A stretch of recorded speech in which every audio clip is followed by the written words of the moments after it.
అకౌంట్లో డబ్బులు పడగానే 1000 రూపాయలు మాయం. ఏంటి అని స్టేట్మెంట్ తీసి చూస్తే ఇన్ని రోజులు మినిమం బ్యాలెన్స్ మెయింటైన్ చేయలేదట. SMS ఛార్జీలంట, ఇంకేవో ఛార్జీలంట.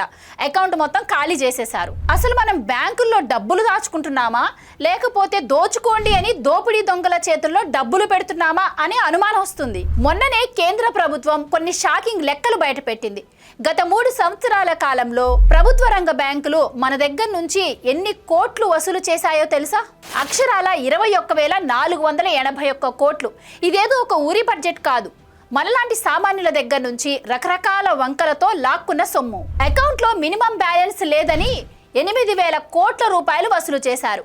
అంటే డబ్బులు లేని వాళ్ళ దగ్గర డబ్బులు లేవు అని వేసే ఫైన్ అన్నమాట.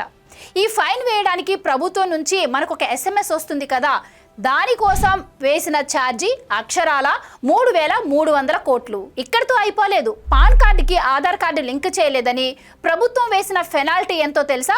అక్షరాల 2,300 కోట్లు. ఇక ఐటీ రిటర్న్స్ కట్టలేదని 7,600 కోట్లు. ఇలా అన్ని కలిపి మొత్తం 21,000 కోట్లు పైగానే దాటిపోయింది. బ్యాంకుకు వెళ్లి ఒక 100 రూపాయలు విత్డ్రా చేయాలంటేనే భయమేస్తుంది, ఎక్కడ ఎంత కట్ చేస్తారో అని. సామాన్యుడు బ్యాంకుకు వెళితే గౌరవం ఉండదు. అప్పు కావాలి అంటే చెప్పులు అరిగేలా తిరగాలి.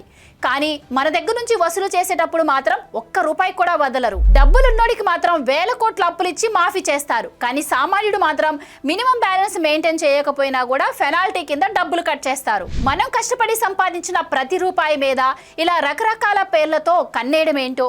మీ అకౌంట్ నుంచి కూడా ఈ విధంగా బ్యాలెన్స్ కట్ అయిందా? మీ అభిప్రాయం ఏంటో కమెంట్స్లో చెప్పండి.